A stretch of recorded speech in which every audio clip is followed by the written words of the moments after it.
it is actually the first rodeo that like I'm doing on this as an interview. So, well, hello, Brian Butch. How are you, my friend? Good to be in the Bears Den. Well, thanks for joining the Bears Den. I appreciate it. See, I'll get some of that. Normally it's the Chewbacca, but I don't do Chewbacca and all that stuff. But it's interesting to say the least. It's been an interesting week. We've had the Super Bowl. We'll talk about that. Wisconsin basketball has been in the national news because of some questionable calls. I want to get your thoughts on that. And then I want to get your thoughts on sports media and where it's going, because obviously Major League Baseball is taking over the rights for the Brewers. Now you got to pay $100 to watch Brewer games. But also in your neck of the woods, the Washington Post just said bye-bye to all journalists, more or less, which it's sad. But we're going to get into all that. Let's start here. Let's start Wisconsin basketball. They had a great win last night. I was there, got back about 3 o'clock. I brought the old man with me. I said, hey, you know what? I'm driving down to Champaign. Do you want to tag along? He said, sure, why not? It's about a 5-hour drive. Big Pete road tripped? Oh, yes. That's awesome. Oh, yeah. Were there red vines all shared throughout the car ride as well? Red vines, stories, peanuts. What else did we wallabies? What are they? What are those licorice called? Is it wallabies? You're right. Absolutely. Yeah. Absolutely. So we did the road trip through, started in Appleton, made our way through Chicago, made our way to Champaign. Hours. Yep.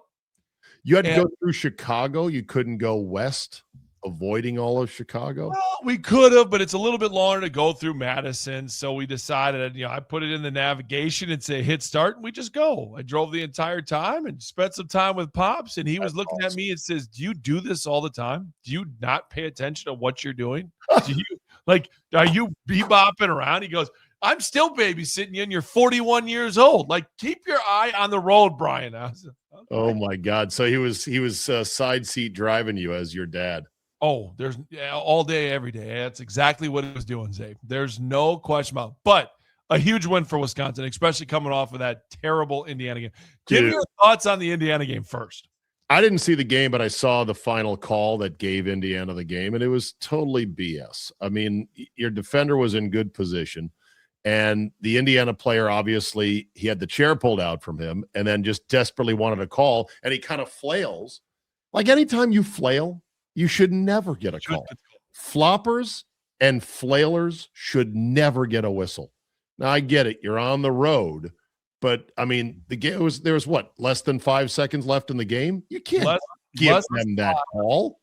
And that was after a charge call, and that was after a verticality charge. Ugh. But here's the thing. The reason this is getting more attention is because there's more eyes on college basketball now, in my opinion. Like, now your eyes are finally on college basketball, correct? Is that true?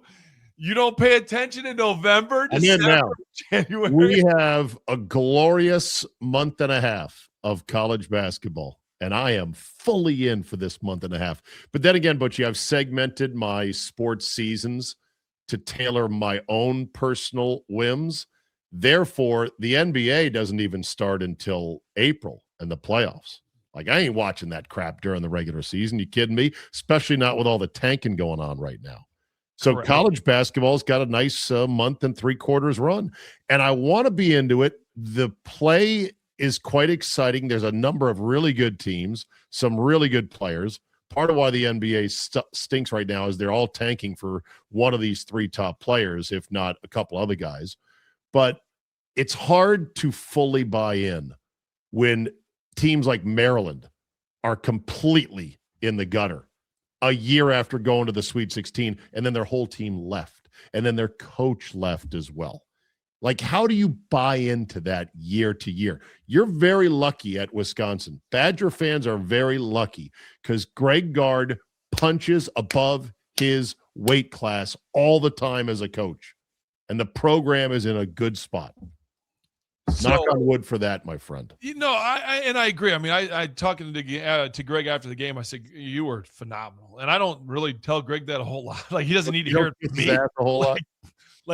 But his after timeouts and plays that he drew in that Illinois game were some of the best stuff that I've ever seen against an Illinois team that was longer. So they put them in disadvantages. And I'm like I said, Greg doesn't need to hear it from me that I thought his ATOs were great. But I had a chance to interview him before I hit the start button. I was like, hey, just to let you know, like that was a masterpiece tonight. Like what ATOs, that's a term that's new to me. After timeouts. After timeouts. Yep. Okay. I saw a term that I had not known about also called a blob.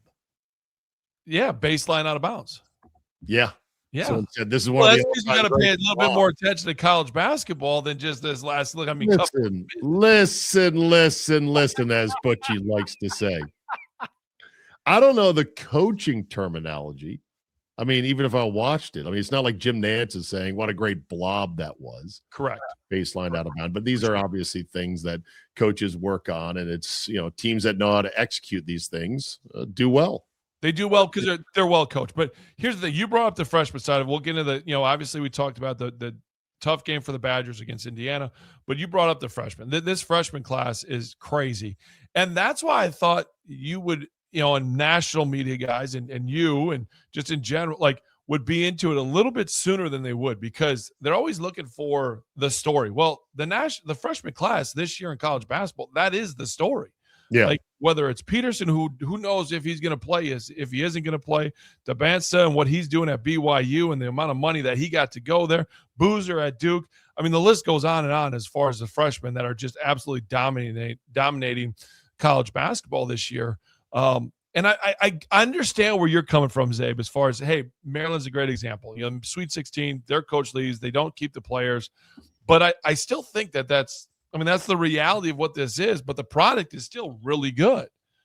Yeah, it is. I just wish but they got to get their arms around both the eligibility thing, which this week went a long way towards that because the kid for Alabama, Badunkado, what's his name again?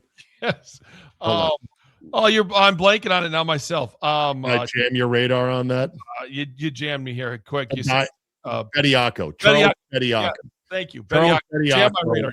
Yes, the NCAA won one in court, Butchie. How about they did? They finally won a freaking game in court. Here's my question for you. Are you mad at Nate Oates for trying this? Well, let's slow down a second. So Bediako had played in the G League, right? Correct. Played in the G League. And he had signed multiple G League contracts. Like I saw 2 or 3 pro contracts, I believe. Correct. Yep. And then he's like, I don't know, this G League doesn't pay very much. I don't want to be a Yakima Sun King anymore. I could make more money maybe in college. Valley Suns, but go ahead. Was that what team was he on? No, he was with, I believe he was with the Spurs team for a little bit. I know he played summer league with the Spurs. I mean, there was a lot of different things that he was a part of. There's no question. Hold on. Bediako, the G League. And this is what matter of fact, he played for the Motor City Detroit team. Motor City. Yeah, Motor City, because I called one of his games this year when I was calling a Herd game. Did you really? Absolutely. Okay.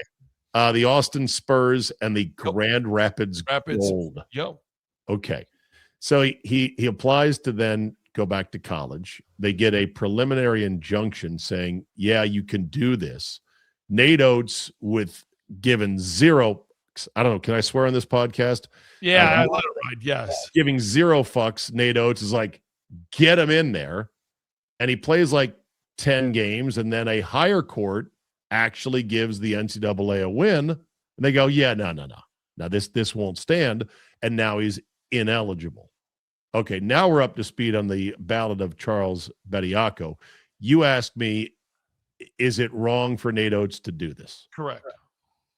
Of course it's wrong. I disagree.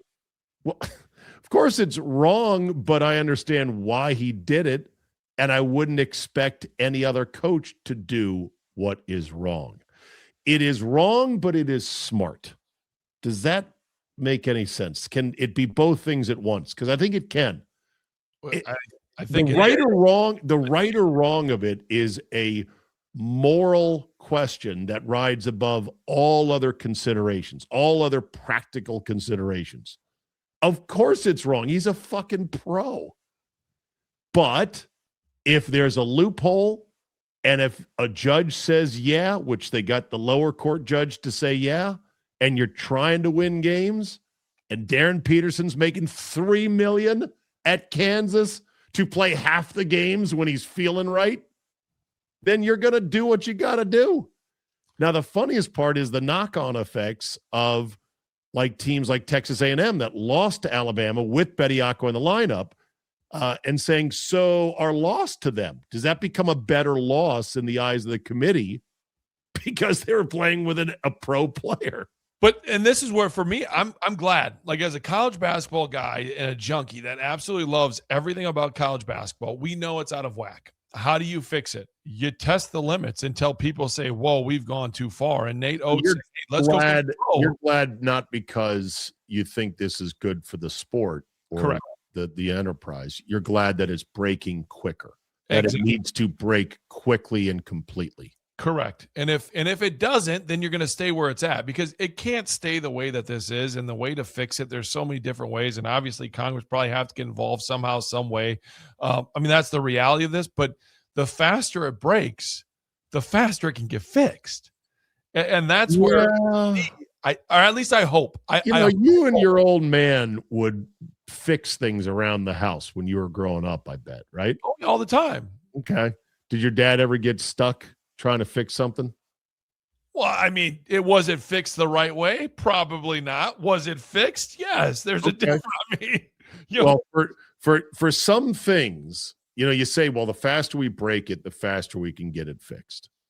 I've found that, at least in real life, sometimes the faster you break something, it just means it's going to be broken even worse the more you try to fix it.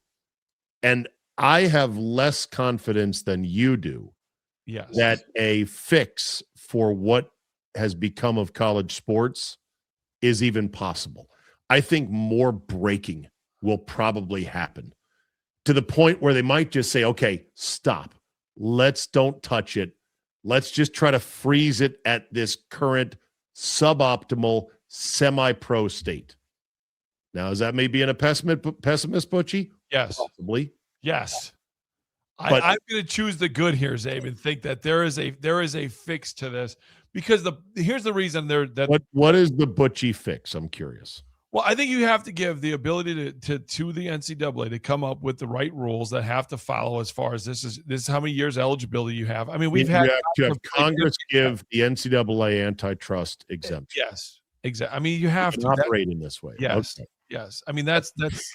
I know, and that's not ideal either, but it's the way. Okay, so it's a start. So then you're going to basically let's just grant that fairy wish of, okay, bing, it just happened.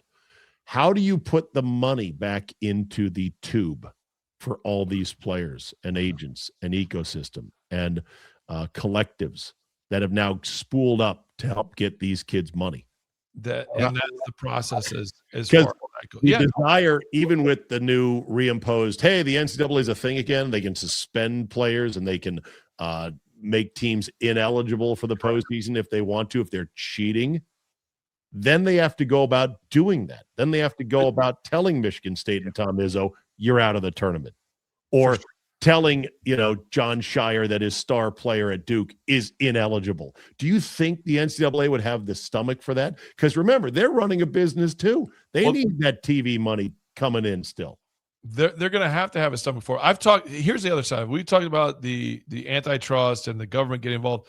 I also think here's the other part of this. The NBA needs to get involved. I've talked now over the last week, I've talked with about 10 different scouts. And the conversations they've varied so much from, well, we really have to evaluate who's coming out on our draft boards, because most of the guys we think are going to come out, they aren't coming out anymore because they're making more money in college. So does that hurt the NBA product? Is that there needs to be legit conversations all the way around? Or does the NBA, view college as just the G League, and are they going to get rid of the G League? There's so many angles here, and it just what if the top three guys all came back for another year and totally fucked all these tank tards currently in the NBA? Wow. I mean, they're not. It's completely implausible. I'm just saying. Yeah, but in a funny alternate timeline, Butchie, Dybansta, Boozer, and Peterson would come back for 4, 5, 6. I mean, Dybansta's making $8 million this year, right? Supposedly, I mean, close to it. I heard 5. I mean, somewhere, yeah. I mean, it's there now. In the top 3 picks, they can make more, and obviously, but like I know they want to play guys in we're the talking league. though is late first round guys, second round. They're for sure coming back because they can make more in college, and it's just real quick on the top guys. Is Caleb Wilson in the conversation for North Carolina? Yes. Is Nate Ament for Tennessee in the conversation? Not top. I mean, mid top, not top. Okay, so he's one of the next ones. All right. So, how about this kid Keaton Wagler, who you guys saw last night? Saw firsthand.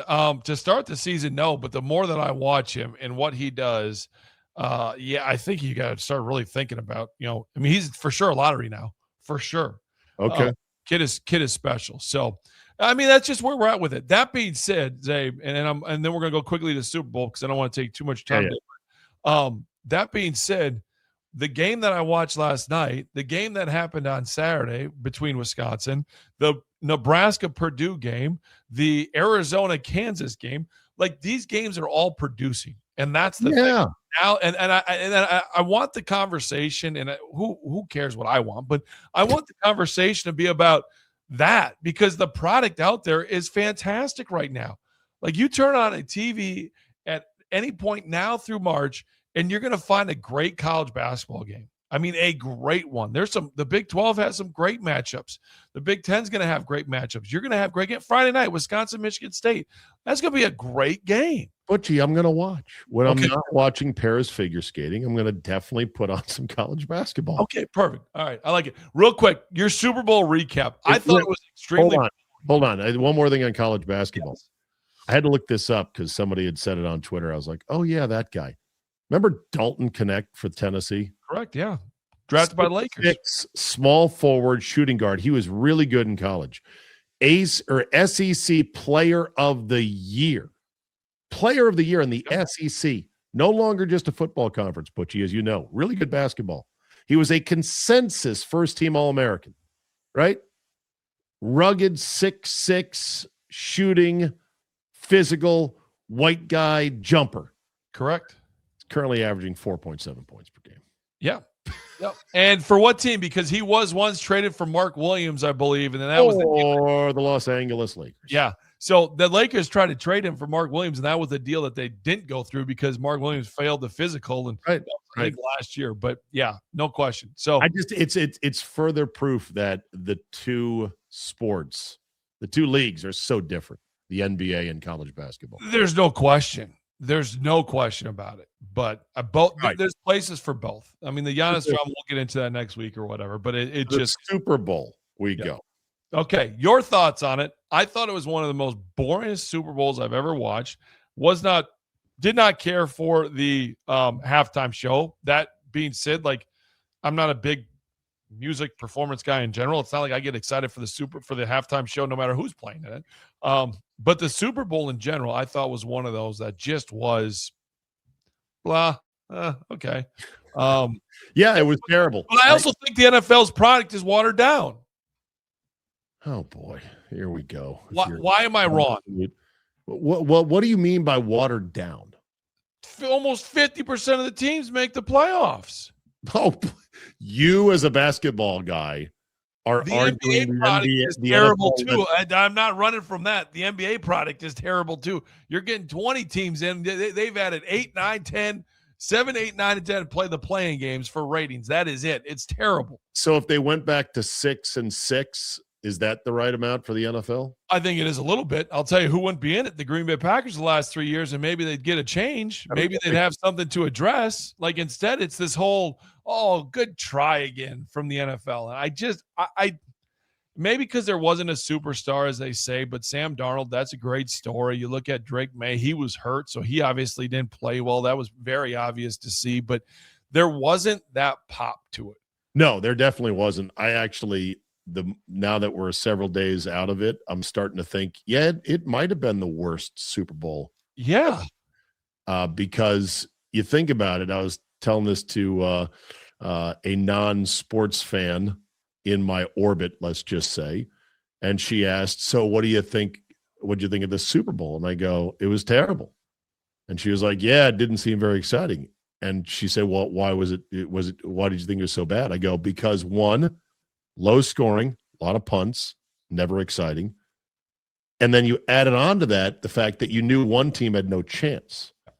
That would be the Patriots. It was obvious to anyone who's ever watched any football, Butchie, including you, Basketball Gronk, that the Patriots had no chance after they ran a draw on 3rd and 5 early in the game, like late first quarter. Collinsworth is like, oh, wow, okay. Like 3rd and 5 is not a running down in this league. No. Can I be honest with you? I don't want to say this because we do sports. You didn't watch it? No, I did. Oh. Well, technically I didn't. I fell asleep during it.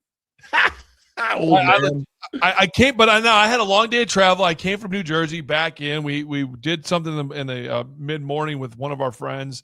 We went over to my parents' house. So like long day, kids in bed. Finally got down. Halftime was over. Sat down, watched third quarter. Fell asleep. Fell asleep for about 8 minutes in the third quarter. I'm just like, what I miss? Nothing. It was, I was shocked I fell asleep during the Super Bowl. Like shocked. Like I'm like, what in the world? But it's busy time for me. Whatever. But I didn't miss a darn thing. The fact that I could have fallen asleep during the Super Bowl and not miss a thing is ridiculous. Yeah, the game really stunk. Yeah. And Drake May had a shoulder injury that he got shot up for before the game. And yet, did you hear any talk about that in the lead up to the game itself? Because I sure fuck didn't.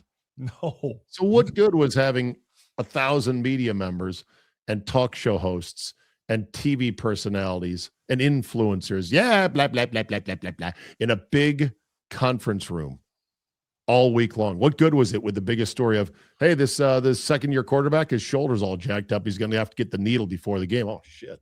I don't think I want to bet on New England because of this. No reporting on it whatsoever. No. That's what sends me into orbit as a fan and as a media member. Just the blatant malpractice going on there. Okay, so then that moves us to the third thing I want to get into before we get into our Olympics tiers that I'm going to try here for us. But the third thing was the business of sports. You look at the Major League Baseball media rights shifting. Now it's gone to MLB. The Brewers have their own thing. It keeps the announcers that you love.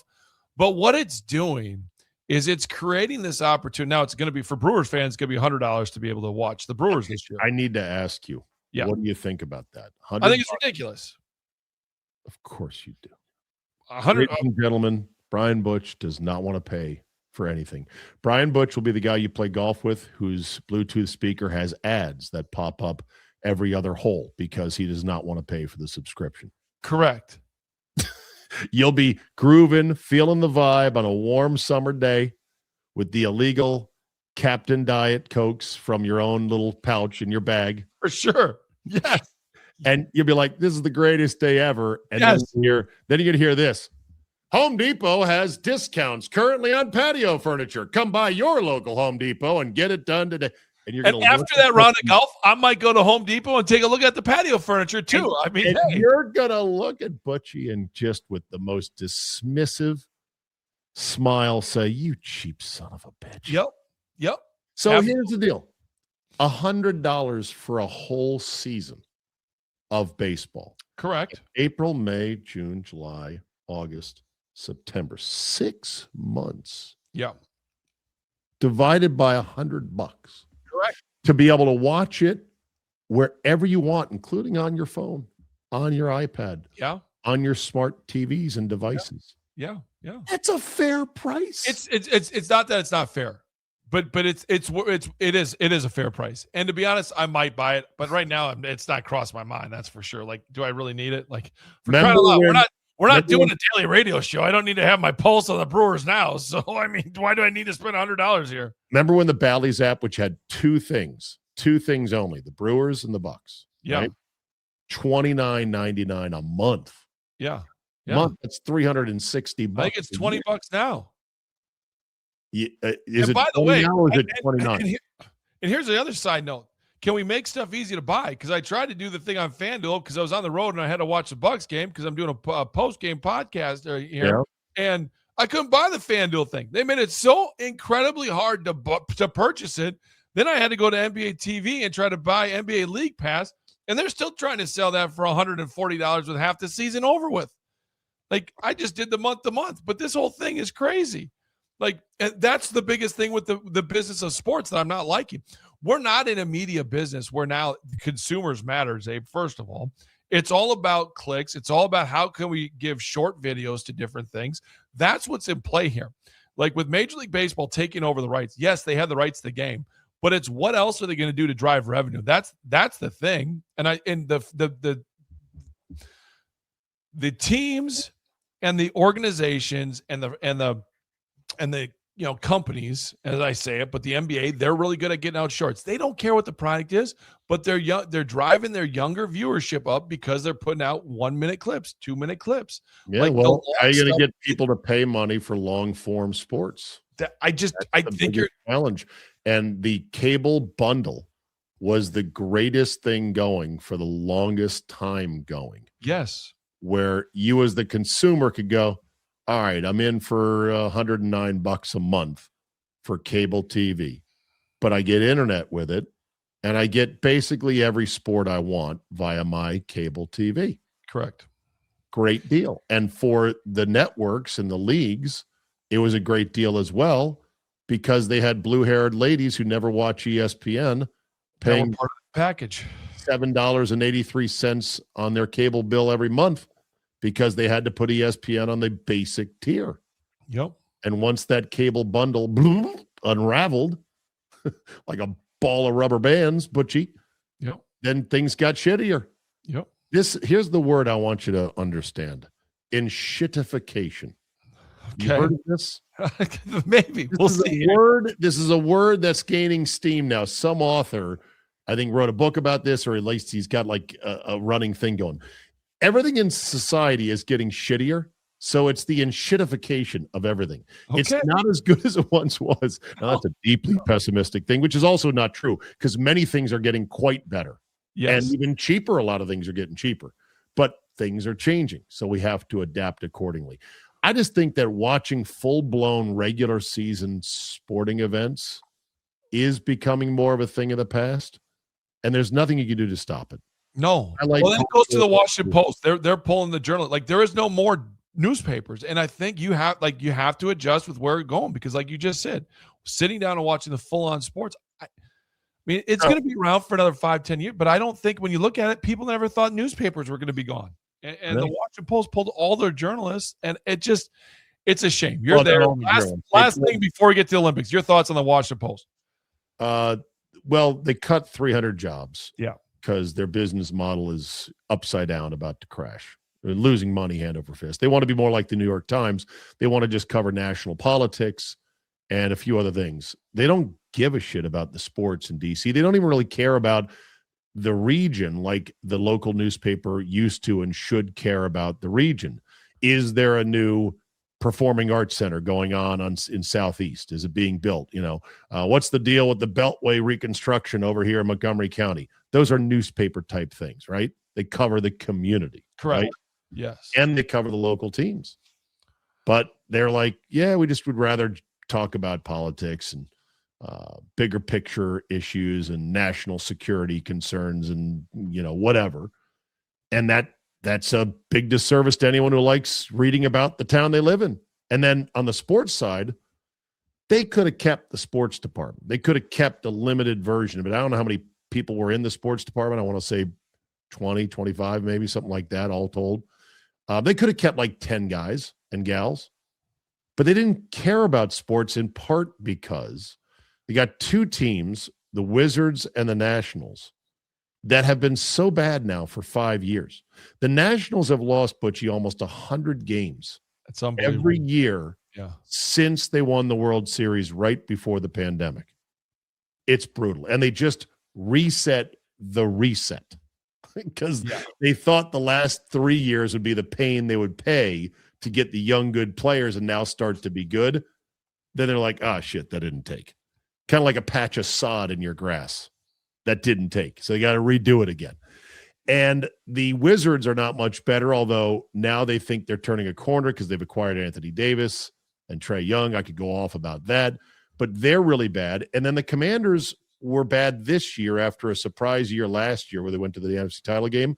And I think the name does matter. And some people raked me on Twitter about this take. I said, I think there's a decent chance if they had never changed the name from Redskins that somebody at the Post would have said, look, we're cutting 300 jobs. We need to keep 10 people in sports to at least cover the Redskins because the NFL is a big enough cultural force and media force that we need to have that in our paper, to people to subscribe to it.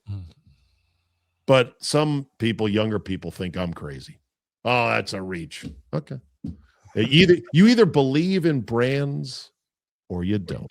Yeah. I think brands matter. I do. Yes. What it is, but like it's just Sweat Equity, one of the great brands of all time, who has these new ball caps, these new era 5950 ball caps. I love the one you gave me. But yeah. It's coming. It's in the mail. Might got lost, but yeah. You still haven't made the ball cap. No, I have not made the ball cap yet. What the? And I'm working on it. All right. You got to get out of here. I got to get out of here. But we're going to do this little tier thing with the Olympics. Let's do it. But first, I wanted you to watch this video of the wonderful Olympics. And this is the best video that I've ever seen with the Olympics and love everything about it. I'm just trying to figure out how to. Now it's the Frenchman, Yannick Bertrand. Through the S turn. Yannick Bertrand.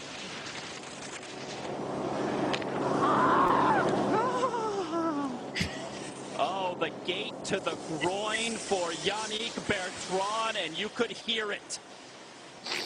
And if you're a man, you could feel it. Wow, watch this again. Bam. Oh, the Frenchman. Oh, monsieur. Oh, wow, the boys took a beating on that one. That guy needs a hug. Those are the moments that change. Okay. That's how we're going to open up our Olympics. All right, our top tier of the Olympics. If I could, that's not from this year's Olympics, right? No, it's not. It's not. It's not even from the Olympics. It's from some other Grand Prix race because you can see with the advertising on the side of the slopes. And who knows if that commentator was not dubbed in after the fact. And then who knows if it wasn't AI to begin with. No, it wasn't AI because it's been around for a while. I've seen this a long time ago. Okay, but thanks for ruining the little lead up to our, all right. Tier maker here. Did you see the video of the dog that got loose on the downhill run? I think so. I mean, awesome. I mean, basically, the dog is living his best dog life. He's running at full speed through the gates, down the hill. He's sliding half the time because it's very steep. And there's, workers at the race course trying to get the dog off the race course, and they can't. It's hilarious. Okay. It is good. All right. So this is what we're going to do. Okay. There's 16 sports. Now, I'm learning the lingo of the young kids. The S is supreme. That's the best. Otherwise, we've got tier A, B, C, and D. We've got 16 of them. You're going to pick one. I'm going to pick one. We'll alternate it. We'll get through these 16 Olympic sports. I'll read them out. They're down below in the logos. I'll read them out to you, though. Alpine skiing, the biathlon, the bobsled, cross country, curling, figure skating, freestyle skiing, ice hockey, the luge, the Nordic combine, the short track speed skating, the skeleton, the ski jump, the ski mountaineering, snowboarding, and speed skating. You can have the first one, all right, sir? Since they're allowing NHL players to play in the Olympics, to me, ice hockey is number one. Okay, so that's supreme. You can have one. You can have one challenge if you want as well. I actually agree. To me, this is second, is curling. I think curling is amazing. I can watch curling all day. Okay, hold on. So we're going, how does this work? Supreme is best. Is 2. So I can put multiple ones in the multiple ones category. If you feel like it. Yes, absolutely. Okay. Well, then I should go and put all of mine into tiers and then you can do yours. Or how does this work? We're going to alternate here because we're going to get through this quick because I know I got to jump. You got to jump all the above. Okay, so let's see here. I would argue that also I think ski jumping is B. Okay. It looks really cool, and now they got the drones. Which the drones have really added to this broadcast, by the way. Yes. The problem is there's very few wipeouts. In other words, there are no more Vinko Bogataj types in the Olympics. Do you know who he is? I do. The agony of defeat guy who did a full yard sale, because he was like a painter who had taken up ski jumping late in life and somehow qualified. And he was like so not equipped to do that and decided at the last second, time to bail out of this one. Yes. Okay. Fair enough. Fair enough. I'm going to jump on speed skating. That is S. The speed skating stuff is fantastic. Like, I can watch that all day long. Full distance or short track? Short track. Oh, okay. Well, I think short track is in the supreme tier. Okay. How do you know which is? Oh, I guess because he's leaning more, and a little bit leaner. Right. That's good right there. Yeah. Obviously, the full speed skating has great Wisconsin ties because of the hero Dan Jansen. Correct. And Bonnie Blair is a Wisconsinite too, is she not? Yes. Yeah. Yes. So you guys have produced some epic speed skaters there. Did you see Jake Paul's girlfriend who won? I did. That brought a lot of attention. Her in spandex is something else. Okay, sorry. Back to focusing. Yeah. Next up, skeleton is fantastic. I love it. That's fantastic. Is right. I'm going to go with Supreme, the luge. Like, I don't know why people want to do this. I don't, but like just going down, like, but I could watch those guys all day long. You know what? Blake asked me, he goes, Dad, why are they doing that? And I said, I have no idea why, but it is amazing. Why are they doing that? Like, I have no idea, but let's do it. Next up for me, biathlon is in the A tier. Okay. Just because it's so weird.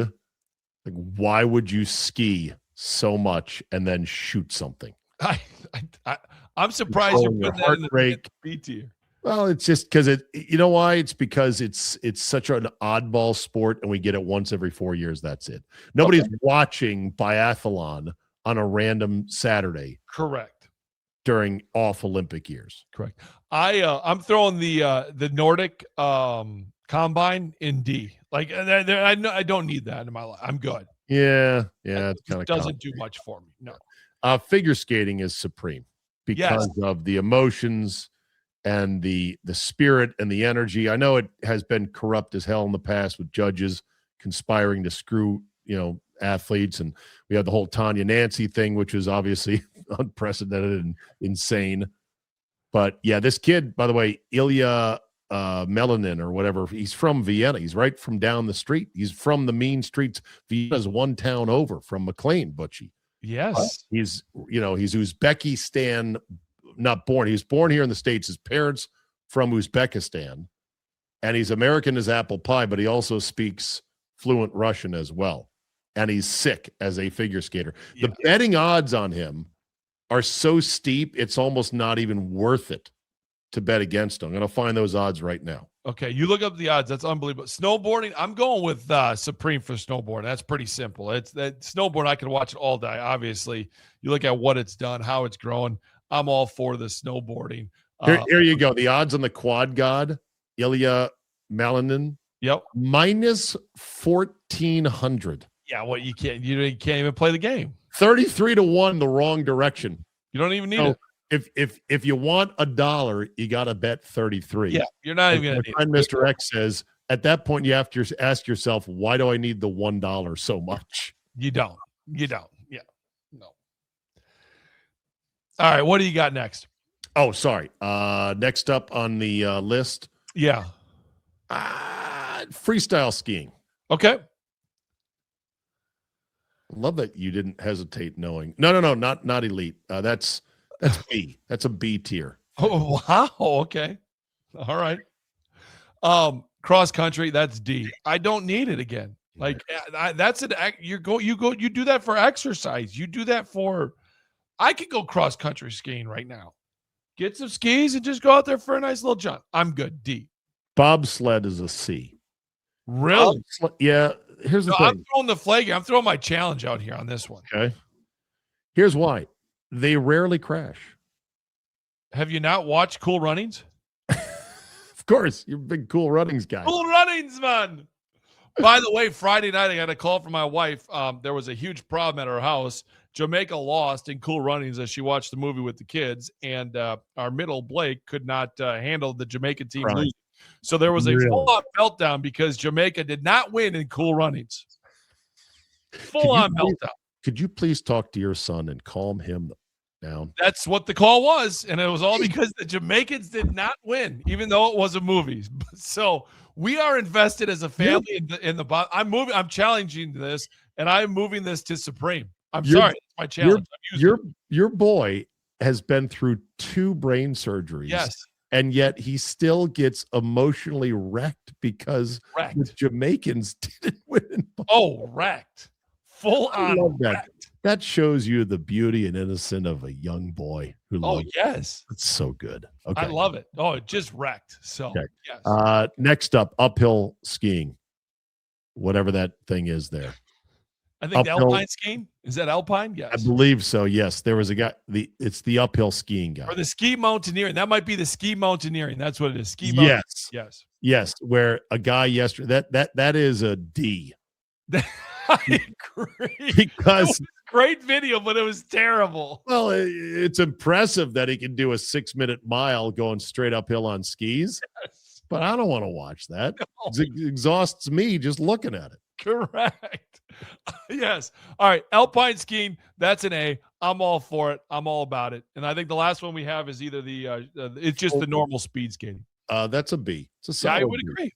When you have a good human interest angle or a super hot Norwegian woman, isn't that who Jake Paul's girlfriend is? Yes. She's a heck of a skater. So. All right, you ever see where she wins a race and then unzips? Yes, but they all unzip. Now you just know you're a creepy old man. Ow! What do you mean creepy old man? A man admiring a fit woman and her endowments up front. We're wrapping this thing up. Juter Leerdam is her name. Juta. She's good. She won the gold. It was fantastic. Happy for her. All right, we're wrapping up a little bit here. Thank you for having me in the Bears Den. Yes, thank you. Thank you for being a part of it. We appreciate it. We'll catch up next week. Thanks, Abe.